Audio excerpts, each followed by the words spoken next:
Saudara, kisah yang pertama ingin saya bacakan kepada anda kiriman email daripada Hasna. Saya pernah balik KC dari rumah saya menunggang motosikal seorang diri. Beberapa kali saya ternampak ada orang yang sama di tepi jalan laluan yang saya gunakan untuk pulang ke rumah. Saya menetap dekat kawasan Marsiling. Waktu itu saya berjumpa dengan kawan-kawan saya di Woodlands. Menunggang motosikal balik ke rumah KC pukul 2 lebih pagi. Pada mulanya dekat kawasan saya letakkan motosikal di Woodlands, dah pun rasa meremang. 2-3 kali toleh tengok kiri kanan. Tempat tu tiba-tiba rasa sunyi pula. Tempat letak kereta bertingkat di Woodlands. Tak nak sebutkan kawasan mana. Tapi inilah dekat dengan kedai kopi 24 jam. Saya pun sarungkan helmet. Terasa lagi macam ada orang ikut ataupun orang memerhatikan saya. Saya toleh kiri, toleh kanan. Saya ni jenis yang akan letak motosikal saya di tempat yang dikhususkan. Saya bukan jenis rider yang akan meletak motosikal tepi jalan dekat pejalan kaki. I'm not that sort. Saya akan bersusah payah cari parking, letak, dan saya akan pergi ke tempat yang mana kawan-kawan saya akan berkumpul. Jadi kawan-kawan yang lain pun menunggang motosikal, tapi mereka ni letak dekat tepi jalan, dekat atas pavement. Saya ni seorang saja yang letak dekat multi-story car park. Setelah saya toleh 2-3 kali, saya pun turun daripada kawasan tempat letak motosikal tu. Saya letak motosikal di tingkat 2. Kemudian saya menunggang motosikal saya daripada tingkat 2 tu turun ke bawah, nak pergi ke tingkat 1 sebelum keluar daripada tempat letak motosikal yang disebutkan.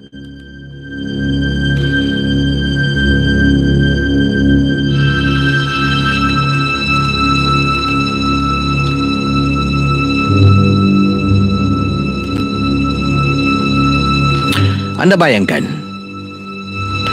bila saya turun bukit daripada multi-story car park menggunakan motosikal saya ni, saya lalu depan, kemudian saya tunggang lagi perlahan-lahan.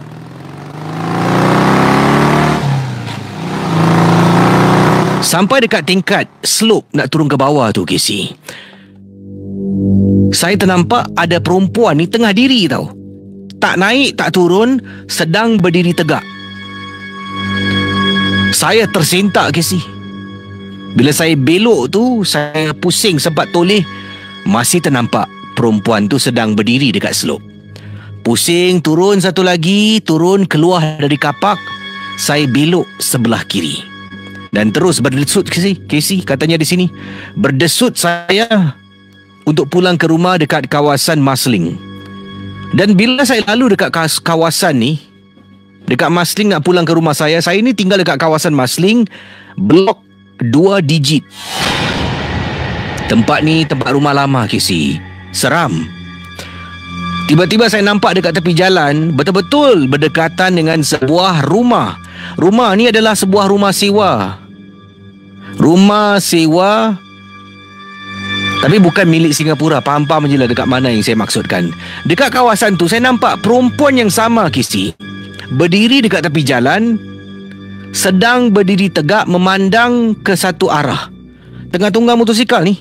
Dah belok saya nak teruskan perjalanan, saya perasan sampaikan saya toleh belakang. Bukankah ni perempuan tadi? Dah nampak 2 kali, KC. Teruskan menunggang lagi sampai dekat simpang 4. Saya belok sebelah kiri, naik atas dekat bus stop, KC, tengah berdiri. Pukul 2 lebih pagi, KC. Dah 3 kali nampak. Akhirnya sampai dekat kawasan rumah saya.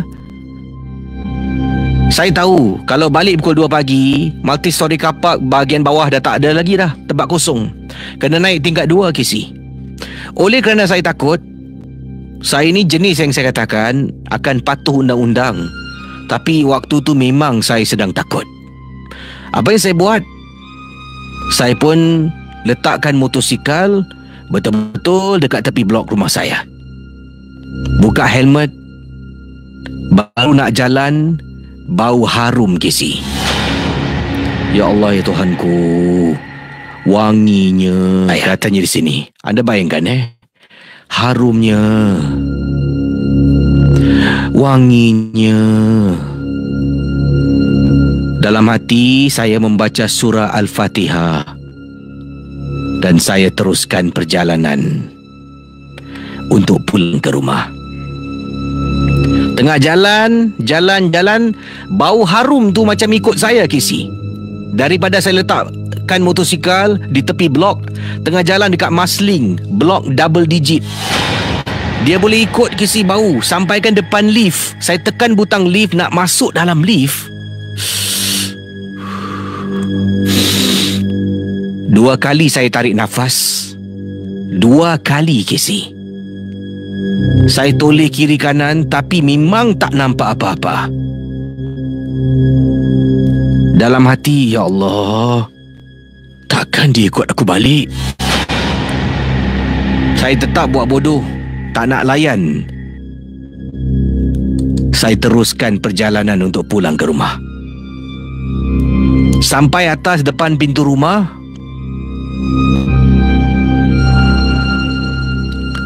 saya keluarkan kunci. Sebelum masuk, saya beri salam. Buka pintu. Tergerak hati Casey. Saya berhenti seketika. Tutup balik pintu. Saya jalan dan tinggalkan depan pintu rumah saya. Dah tutup pintu besi, pintu kayu dah tutup, dah kunci balik. Saya pun teruskan berjalan menuju ke arah lift dekat hujung koridor. Jalan. Casey, bila saya jalan, nasib baiklah saya tak masuk dalam rumah saya Casey. Tengah jalan, dekat belakang saya dengar bunyi orang jalan seret kaki. Dalam hati, ya Allah, dalam rumah saya ada ibu saya, ada adik saya. Sampai dekat lift ujung, saya masuk dalam lift, tekan tingkat 1, turun ke bawah, jalan sampai dekat kawasan kedai. Saya duduk dekat kedai kopi, minum 1 botol air untuk membuang waktu dekat sana. Barulah saya pulang. Waktu saya pulang berjalan ke arah blok, perasaan takut tu masih ada. Tapi perasaan diekori, bau harum sudah tidak ada lagi. Saya tak tahu kenapa, tetapi bila saya kongsi kisah ini bersama dengan rakan-rakan saya yang kita lepak pada malam tu, mengatakan multi-story car park dekat ... ni memang berhantu. Sekarang ni kalau saya lepak dengan mereka, saya dah tak letak motosikal saya dekat multi-story car park. Pergi jalan sudah. Saya letak motosikal di tepi jalan. Misteri Jam 12. Berikut ini kisah daripada Nurliana, bukan nama sebenar, nama samaran yang digunakan. Katanya perkara ini berlaku selepas beliau berpisah dengan suami dengan cara yang tidak baik lah, ya. Berpisah dengan suami dengan cara yang paling teruk yang boleh saya fikirkan. Katanya di sini saya tak nak ceritakan tentang apa yang bekas suami saya buat. Tapi lebih teruk lagi apabila hak penjagaan anak-anak ni, ya, direbut oleh keluarga bekas suami dan saya pastinya sebagai ibu. Saya ada 2 orang anak. Kedua-duanya masih kecil. Satu berusia 5 tahun, satu berusia 7 tahun. Kedua-duanya saya nak jaga dan nak besarkan. Jadi turun naik mahkamah Casey. Sampaikan bila keluarga suami mendapat tahu yang kemungkinan saya akan mendapat hak penjagaan anak-anak sepenuhnya, Mereka tak puas hati, ya, mereka pasang lawyer untuk dapatkan hak. Dan akhirnya saya diberikan hak untuk menjaga. Bekas suami boleh kunjungi untuk jumpa anak-anak, bawa dia keluar pada hari-hari tertentu sahaja. Hak mutlak penjagaan 100% diberikan kepada saya. Jadi mereka gunakan macam-macam cara. Mengatakan yang saya tak boleh jaga anak, mengatakan yang saya tidak ada tempat tinggal, saya akan merimpat rumah orang. Jadi perkara-perkara ini harus saya buktikan pada mahkamah yang mana saya ada tempat tinggal dan sebagainya lah. Walhal pada waktu itu memang tak ada rancangan saya untuk duduk dengan kakak saya. Tapi masalahnya kakak saya ada ramai anak dan nanti ia akan dijadikan sebagai satu bahan untuk dibawa ke mahkamah. Yang mana saya duduk dalam sebuah rumah 3 bilik dengan begitu ramai orang dan sebuah environment yang tidak kondusif, yang tidak baik untuk anak-anak saya, ya, iaitu anak bekas suami lah. Jadi saya kena cari jalan. Akhirnya saya berusaha mencari sebuah rumah sewa. Rumah sewa saya dapat, Casey, di Bukit Panjang. Rumah sewa saya dapat. Saya dah sign kontrak, dah jumpa dengan ejen rumah, dapatkan surat yang saya akan duduk rumah ni sekian-sekian waktu. Ini perjanjian untuk bawa ke mahkamah yang saya dah ada tempat tinggal rasmi. Jadi supaya mereka tidak ada cara untuk merampas anak-anak saya. Jadi inilah kisahnya terjadi yang berlaku pada saya di rumah yang saya sewa di Bukit Panjang. Kisah-kisah yang anda dengar merupakan misteri Jam 12. Tidak ada sebarang bukti yang boleh mengesahkan kebenarannya.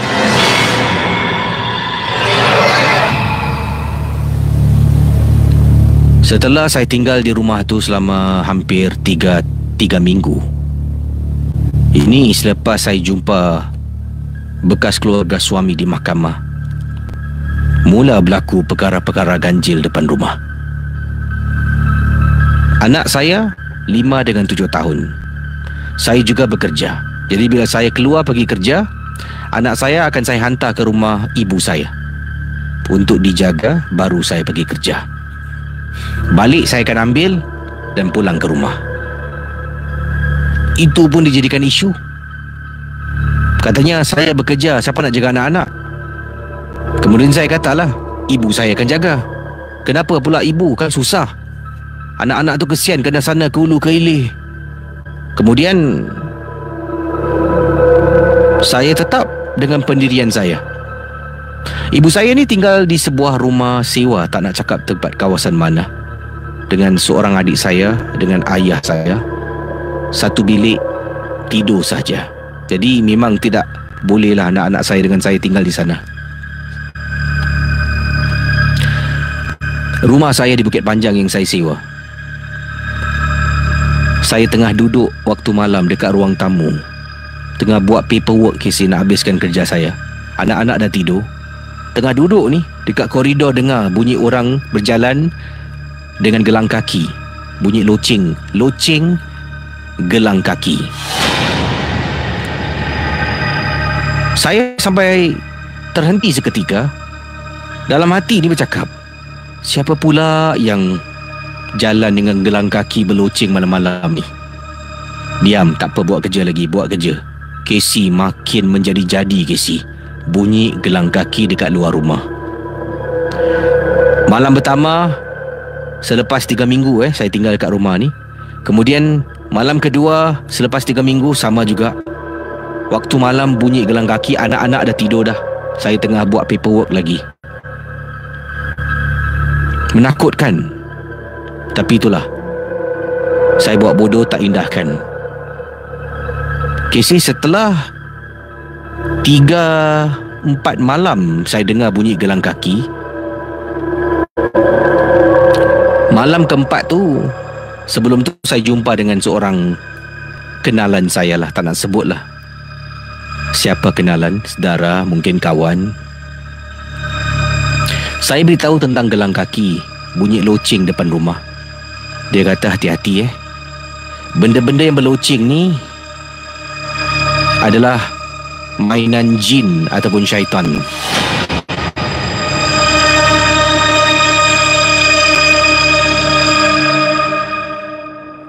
Pada satu malam, malam yang keempat, dekat luar rumah saya ambil botol yang mana sudah dibacakan, saya spray depan rumah sebelum tidur. Anak-anak dah masuk tidur, saya ni sebelum tidur. Anak saya tidur pukul 9.30 malam. Saya spray depan rumah, dekat tepi, spray. Casey masuk balik rumah, tutup pintu dan buat paperwork lagi. Tengah duduk, dah tak dengar lagi dah bunyi loceng kaki. Alhamdulillah. Saya terus buat kerja, Casey. Sampai pukul 11 suku kalau tak silap saya pada waktu itu. Saya pun simpan fail masuk dalam beg, masuk dalam bilik tidur saya. Anak saya 2 orang, abang dengan adik tidur bersama. Saya satu bilik. Bilik saya ni bilik tepi tingkap koridor. Anak saya tidur dekat master bedroom. Sebab saya kata pada anak-anak, kalau malam nak shishi, nak buang air kecil, masuk toilet ni. Jangan pergi toilet dapur. Takut kisi mereka jalan jatuh masuk toilet ni Jadi saya tidur dekat bilik menghadap koridor yang mana dengar bunyi loceng kaki lah. Tengah baring ni Casey dekat atas katil. Casey ingatkan dah habis, dah spray awal tadi kan. Tingkap bilik saya, tuk tuk tuk tuk tuk tuk tuk tuk. Malam-malam hari Casey, tuk tuk tuk tuk tuk tuk tuk tuk. Dan tiba-tiba bila saya diam, bunyi suara meringik Casey yang halus dan amat menakutkan.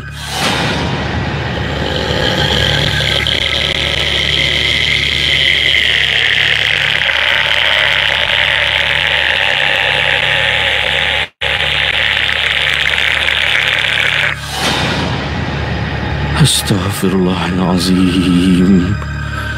Saya baca ayat kursi, suara saya terketar-ketar, Casey. Takut, tapi saya tetap kuatkan semangat kerana anak-anak. Casey nak tahu tak? Saya yakin yang hantar ni bekas keluarga suami saya. Bekas suami saya. Tak puas hati dihantar, Casey, nak takut-takutkan saya. Tapi nasib baik tak ganggu anak, tak kisah. Jangan ganggu anak saya. Malam esok sama, tingkap bilik tuk tuk tuk tuk tuk. Bunyi suara halus dan menakutkan.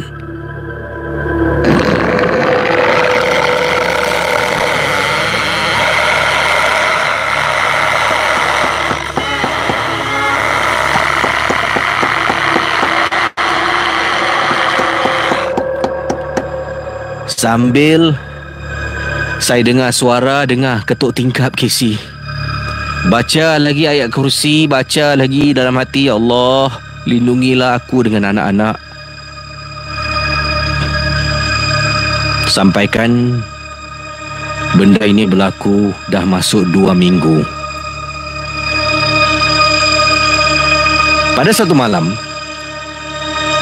saya dengan anak-anak dekat ruang tamu. Waktu tu jam 11 malam, hari Jumaat. Yalah, besok Sabtu tak sekolah. Jadi saya dengan anak-anak dah rancang untuk tengok DVD. Saya dah beli DVD tu. Dah nak pasang ni. Dah beli makanan dah sampai. Kira movie night dengan anak-anak saya. Tengah duduk, tiba-tiba anak lelaki saya yang berusia 7 tahun. Mama, there's a black lady in the kitchen. Saya diam. Saya tukar topik. Tak nak cakap, saya cakap pasal benda lain. Come, watch movie. Saya langsung tak cakap tentang apa yang anak saya cakapkan.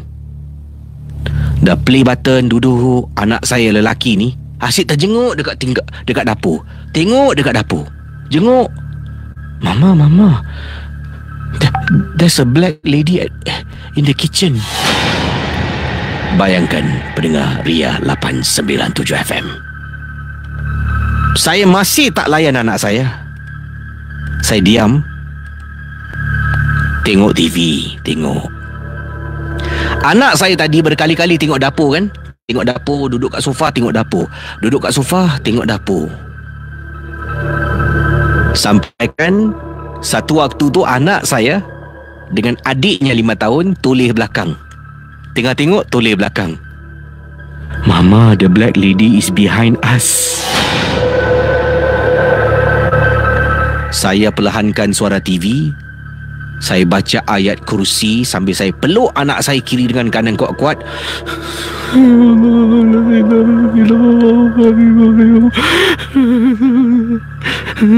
Saya baca Casey.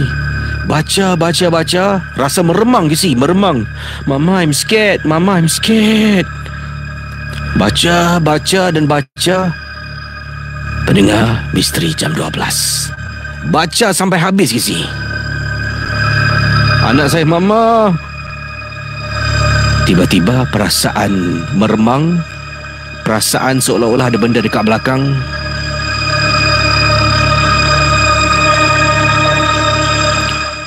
Hilang Casey. Pertama kali saya tanya dengan anak saya, Farhan, is the black lady behind us? Anak saya toleh.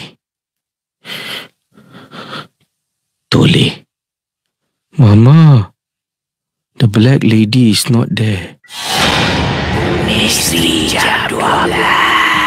Okey, terima kasih. Saya cerita kisah yang kedua ni. Saya pula yang rasa meremang. Dalam konti ni gelap ya. Memang gelap sangat-sangat. Saya dah matikan semua lampu. Jadi yang ada lampu anda lihat cahaya ni adalah daripada monitor screen yang ada sebelah kiri, sebelah kanan dan di hadapan saya ni lah. Kalau tidak ada monitor screen ni, saya rasa memang anda pun tak akan nampak wajah saya. Jadi terima kasih pada anda yang sedang menonton dan yang share Misteri Jam 12 live di Facebook dan di YouTube. Terima kasih diucapkan kepada semua kerana sudi bersama dengan saya. Baik, kalau sudah bersedia kita teruskan kisah. Yang lain boleh kirimkan. Kalau ada kisah boleh kirim voice note kepada saya. Anda nak kongsi kisah seram, kirimkan voice note. Daripada anda semua, anda kirimkan voice note kepada saya ke talian 97868464 ya. Kalau di seberang tambah jangan lupa untuk tekan +65 97868464. Voice note anda melalui aplikasi WhatsApp. Kisah anda jangan lebih lah, antara 3 hingga 4 minit saya boleh terima. Dan kemudian pastikan bila anda sebelum anda kirimkan, anda dengar balik suara tu adakah terlampau berbisik, terlampau bising bunyi background ya. Dan kalau semua okey, sempurna, tak terlampau, tak bising ya, kiriman anda jelas, dan anda kirimkan dalam satu voice note. Jangan kirimkan sampai 3-4 voice note satu voice note seminit, kemudian lagi satu 30 saat, satu 40 saat. Jadi kirimkan dalam satu kisah satu voice note. Kalau tersalah, rekod baliklah dan hantar lagi sekali lagi ya. Jadi kirimkan sekarang, saya nantikan voice note anda. +65 9786 8464. Itulah talian hotline WhatsApp Ria 897 FM. Misteri Jam 12 malam.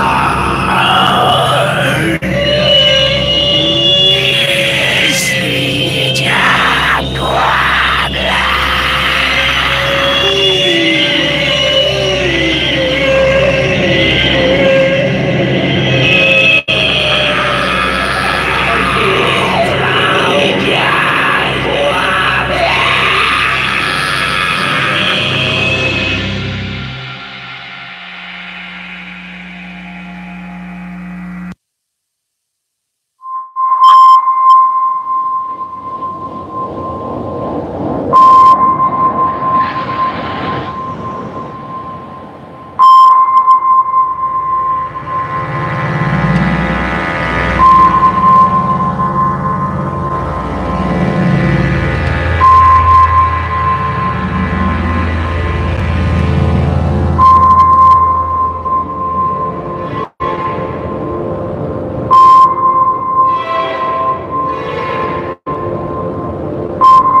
Baik, kisah berikut ini berlaku di sebuah kawasan. Ini pengalaman di kiriman yang saya terima daripada Mukhtar Husin. Katanya, Assalamualaikum Kisi. Waalaikumsalam. Pengalaman saya berlaku. Ini adalah pendengar daripada Sungai Petani Kedah. Wow. Apa khabar dengan teman-teman yang sedang mendengar dan menonton dari Sungai Petani Kedah? Katanya Cik Mukhtar berkongsi pengalaman. Ini berkenaan dengan sebuah rumah yang saya tinggal untuk seketika. Yang mana rumah saya ni, saya menjalani renovasi besar-besaran lah. Setelah mendapat durian runtuh. Jadi bila nak renovasi seluruh rumah besar-besaran, barang-barang dalam rumah semua terpaksa dipindahkan untuk seketika. Dan kami terpaksa menyewa sebuah rumah. Renovasi ni makan masa 4 bulan lebih. Mengikut jadual 4 bulan hingga 4 bulan lebih. Jadi lama kesi 4 bulan. Takkan nak duduk dalam rumah yang penuh dengan habuk dan bising. Saya pun pakat dengan isteri. Katanya jom kita cari rumah sewa yang murah dekat di Sungai Petani Kedah ni lah. Jadi sebelum bermulanya kerja-kerja renovasi dalam rumah saya ni, kita mula mencari rumah. Dan harga sewa ni pun harus berpatutan, tidak jauh daripada rumah kami. Sebabnya kami pun nak ulang alik tengok bagaimana keadaan renovasi dari hari ke hari. Yalah, takut nanti kerja-kerja tidak memuaskan. Jadi saya dengan isteri mula ronda kawasan Sungai Petani di Kedah ni. Jalan, pergi sana, pergi sini. Ada yang dah berkenan, tapi sewanya setakat 2 bulan. Sebabnya lagi sebulan, selepas 2 bulan tu tuan rumah akan balik lah dari luar negara. Ada pula yang berkenan, harganya pula tinggi. Ada pula berkenan jauh. Jadi kami ni akhirnya dah sampai jalan buntu. Tak tahu nak pergi mana lagi untuk mendapatkan rumah sewa lah. Dan akhirnya kami telah pun menggunakan khidmat seorang ejen rumah yang kami jumpa melalui laman internet. Ejen rumah ni namanya Said. Baik orangnya. Jadi dia kata, bang, kalau abang punya kriteria ni nak sewa sementara ni susah sikit. Sebab kebanyakan rumah-rumah yang dia jaga ni, tuan rumah setidak-tidaknya minta disewakan selama lebih kurang setahun. Setahun untuk disewakan. Jadi abang nak minta 4 bulan ni, saya cuba carilah. Kata Said lah, ejen rumah. Dan kita pun cakap, okey lah, tolonglah Said carikan. Nanti abang kasih komisen lebih sikit lah. Saya kata Cik Mukhtar cari. Dan akhirnya Said selepas minggu lebih, dia datang balik, katanya, bang, ada satu je rumah bang. Satu je, minta maaf bang. Saya dah usaha macam-macam, inilah satu. Pergilah dengan isteri. Dekat ke si Sungai Petani Kedah.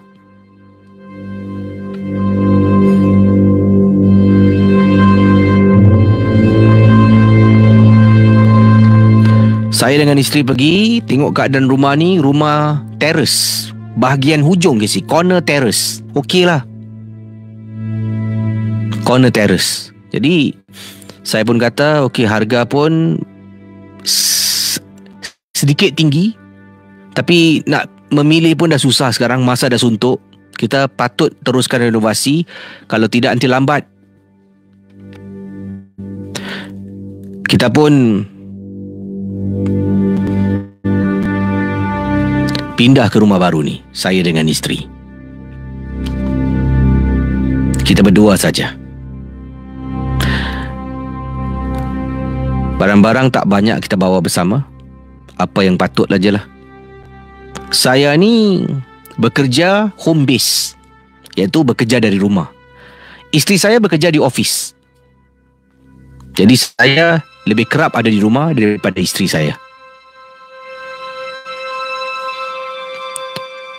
Pada satu hari ini, isteri saya balik kerja agak lewat. Dia dah pun memberitahu saya, abang, sayang balik malam hari ni mungkin jam 11 sampai rumah kot. Abang kalau nak makan ke nak tidur, tidur dululah.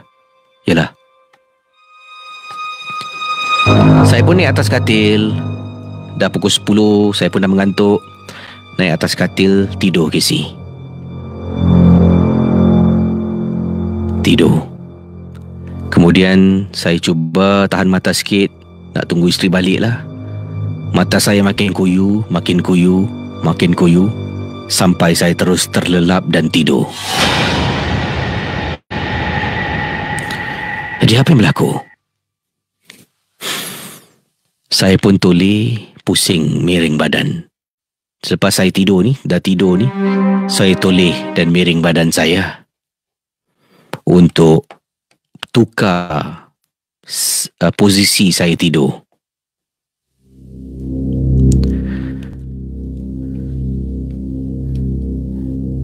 Saya nampak ada orang baring dekat depan. Dalam mata saya yang agak gelap ni, saya tengok, dah balik isteri aku.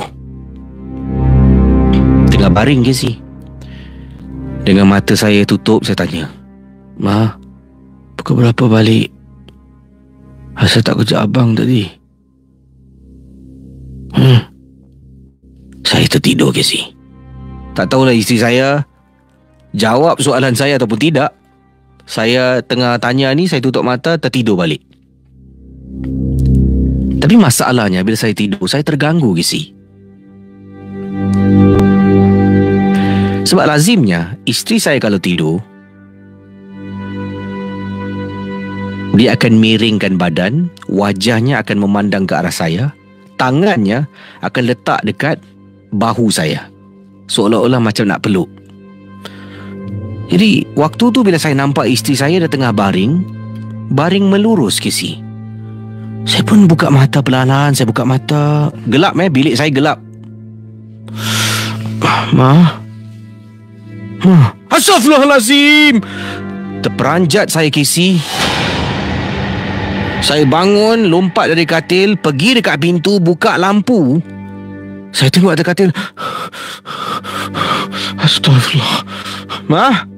Mama, tengok jam. Tengok jam, baru nak masuk pukul 11.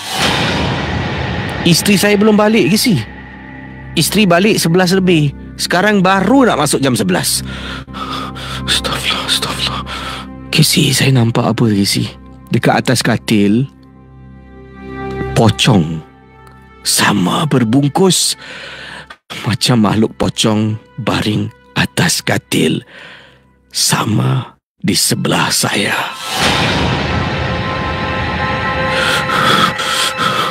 Saya sampaikan membungkuk untuk jenguk bawah katil.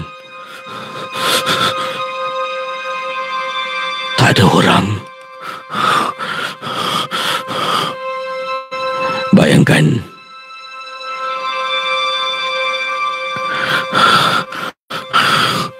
rumah ni saya sewa Casey. Saya tak tahu apa latar belakang rumah ni. Saya sewa untuk 4 bulan sebab rumah saya renovasi. Isteri belum balik. Saya telefon isteri. Tengah telefon isteri, tengah nak telefon ni, angkat telefon, baru nak tekan, tok tok tok tok tok tok tok tok. Isteri aku dah balik. Alhamdulillah. Letak telefon, pergi dekat pintu. Saya buka pintu Casey. Pergi menuju ke arah pintu rumah. Depan pintu saya pun buka pintu. Mama? Tadi dengar isteri aku ketuk pintu. Mama? Tak ada orang dekat depan. Saya tutup balik pintu, masuk dalam, saya tekan lagi. Tekan telefon. Isteri saya jawab, "Hello? Mama, kat mana ni?" Dalam perjalanan bang. Lagi 10 minit, 15 minit sampailah. Tak maaf bang, banyak sangat kerja. Besok audit bang. Jadi hari ni kena... Tak apa. Abang faham. 10-15 minit je. Mama ada kunci tak? Ada. Okey. Abang tidur balik Nanti mama buka pintu sendiri Ya. Masuk balik ke si? Masuk balik dalam bilik, lampu tak tutup, baring atas katil, tapi pintu bilik saya tutup. Ruang tamu dia seram ke si? Tengah baring atas katil, berpeluk tubuh. Mana isteri aku tak balik ni? Ya Allah. Tiba-tiba dengar orang buka pintu. Cekak. Alhamdulillah isteri aku dah balik. Tunggu. Isteri aku balik, kenapa tak buka pintu bilik? Kenapa tak masuk bilik ni? Mama, saya dengar orang buka pintu, tapi isteri tak masuk bilik. Saya panggil isteri tak menyaut. Mama. Tiba-tiba saya dengar sumpah kata Encik Mokhtar dari Sungai Petani Kedah. Rumah yang saya sewa ni Kesi, tak tahulah rumah apa. Saya panggil, Ma. Tak ada orang menyaut. Assalamualaikum.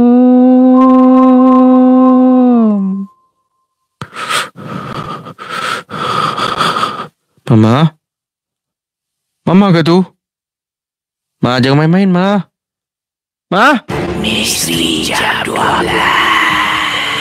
Kisah-kisah yang anda dengar dalam rancangan nombor 1 radio Misteri Jam 12 hanyalah sekadar satu hiburan sahaja. Jangan mudah percaya. Jangan terikut-ikut dengan apa yang diketengahkan. Yang pasti, rancangan Misteri Jam 12 hanya sekadar hiburan. Okey, kisahnya ada sambungan panjang tapi saya mati dekat situ, jadi dia ada lebih suspend tapi sebenarnya kata ada sambungan lah selepas saya dengar orang beri salam suara halus kata Encik Mokhtar. Dan dipendekkan cerita, saya tengok baca kiriman ni, katanya di sini saya tanya dengan ejen dan tuan rumah berkenaan dengan rumah ni. Sebenarnya rumah ni tak ada apa-apa sejarah pun yang menakutkan. Akan tetapi rumah ni dah kosong, dikosongkan dalam jangka waktu begitu lama. Dah dikosongkan dalam jangka waktu begitu lama. Sebab tu bila saya datang dengan isteri untuk tengok rumah ni, dekat luar halaman rumah tu rumput dah jadi lalang Kesi. Jadi itu adalah satu tanda-tanda rumah ni dah lama terbengkalai ataupun dibiarkan. Jadi bila saya kata pada ejen ni saya nak nak potong ni semua, nak bersihkan sedikit halaman ni, dan ejen pun beritahu tuan rumah upah seseorang untuk datang bersihkan halaman rumah, belakang rumah. Dan yalah, dia pindah tu, rupa-rupanya rumah tu dah lama dikosongkan. Oh yalah, saya dekat sini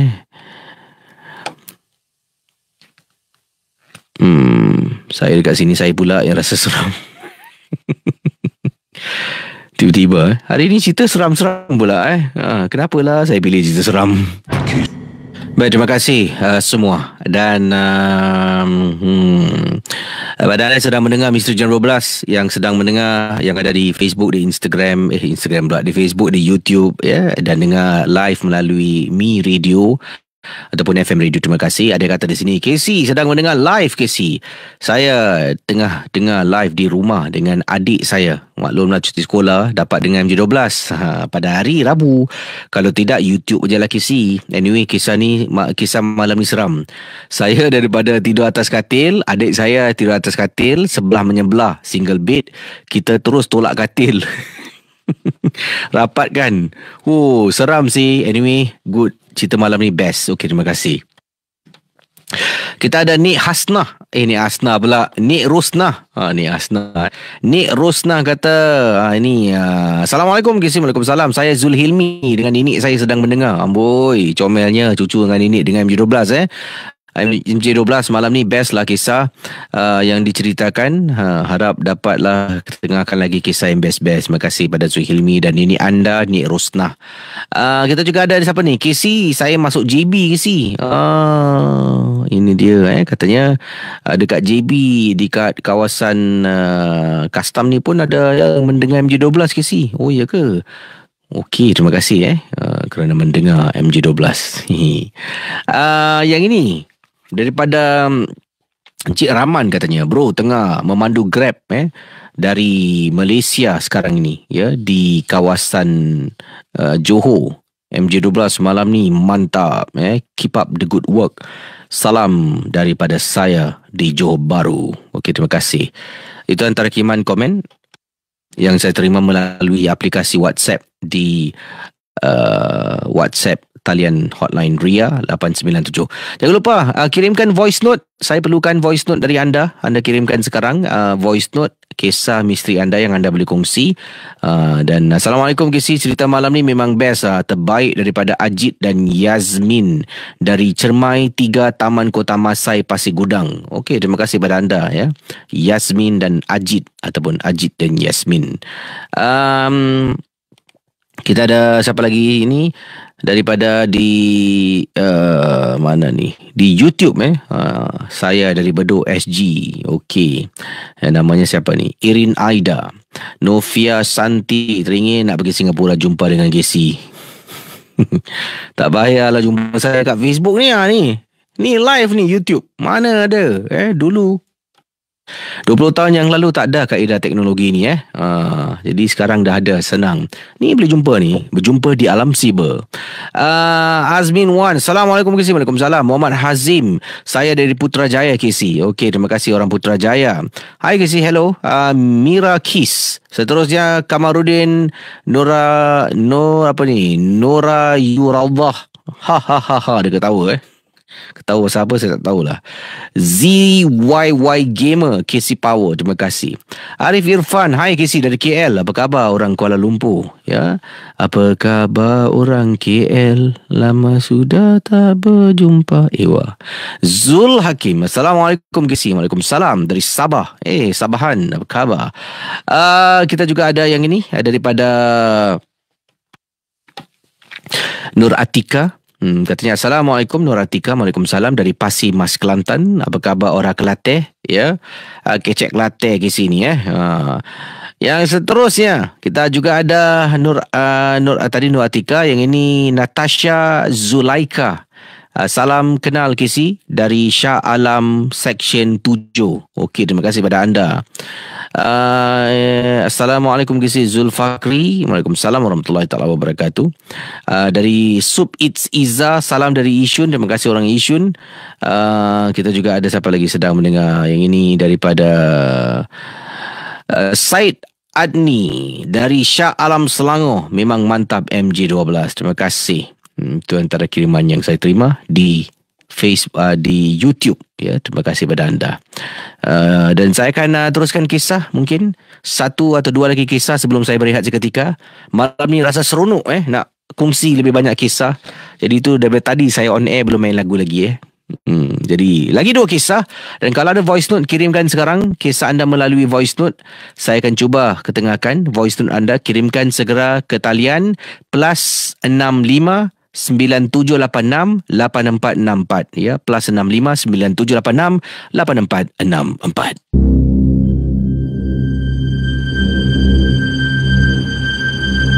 Kejadian ini berlaku di rumah makcik saya. Ini berlaku pada musim durian. Musim durian ni kisah seronok. Kita akan duduk pada waktu malam, ya, lewat malam, berbekalkan dengan bakul dan juga helmet motosikal.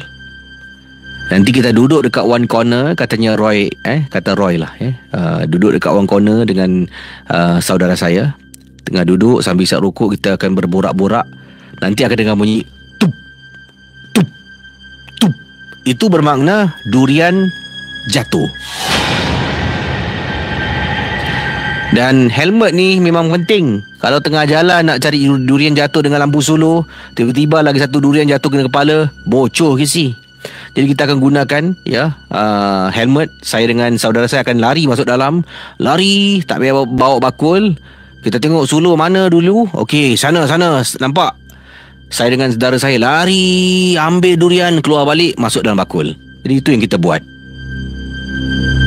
Wah, seronok, Macam itu rupanya nak petik durian, Saya ingatkan panjang pokok petik. Tak adalah. Jadi katanya Roy, waktu tu saya dengan saudara saya tengah duduk tau.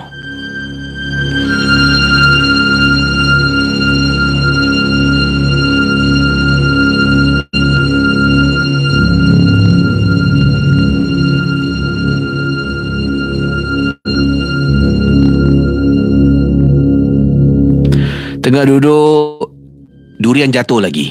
Saya dengan saudara saya pun lari. Ambil durian letak balik dalam bakul. Tengah duduk, tiba-tiba saudara saya ni suluh lah. Tengok bakul, lagi sikit lah lagi mungkin 3-4 biji lagi. Kita balik lah. Okey lah. Saya pun suluh lah tengok durian mana yang besar. Tengah tengok suluh-suluh atas pokok. Nanti. Dia ambil lampu suluh saya. Dia suluh dekat satu daerah ni. Apa tu? Dekat atas pokok kita nampak kain putih. Pokok durian, Casey. Kain putih. Waktu tu saya dengan saudara saya dah, aku rasa kita angkat durian ni pun balik pun cantik lah. Tahu tak apa, jom lah. Saya pun angkat lah durian. Dia pegang sebelah bakul, saya sebelah bakul. Kita jalan kaki. Tak jauh, tapi waktu malam ni agak gelap dekat kampung ni. Jadi perjalanan memakan masa lebih kurang 10 hingga 15 minit lah nak sampai ke rumah ni. Rumah makcik saya. Tengah jalan, Casey, dengar bunyi benda bersayap besar. Saya dengan teman saya, dengan saudara saya pun toleh tengok atas, tengok kiri kanan. Dan kemudian bila saya nak suluh, saudara saya kata, dah jangan nak suluh-suluh, cepat. Kita jalan makin laju, makin dengar bunyi sesuatu bersayap, Casey, macam terbang ikut kita dari belakang. Waktu tu dah tahu dah ada benda tak kena ni. Kita lari lintang pukang dengan bakul durian tu. Lari.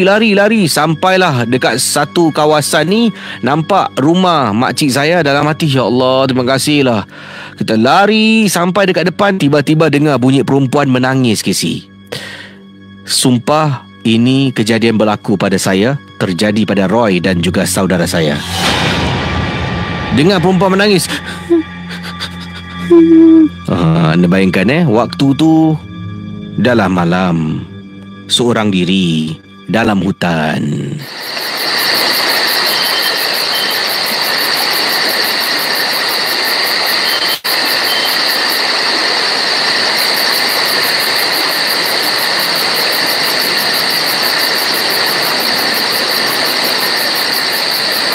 Dah sampai ni, depan rumah makcik ni. Selamat dah sampai. Baru nak langkah, tiba-tiba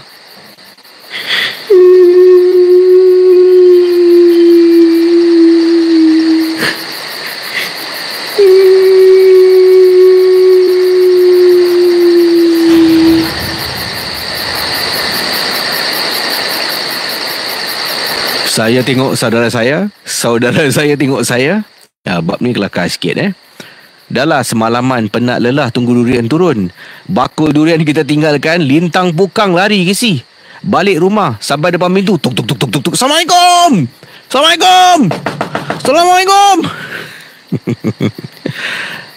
Makcik saya buka. La haula wala quwata illa billah. Apa ni bising-bising malam-malam? Mana bakul durian? Tercungap-cungap kita dibuatnya.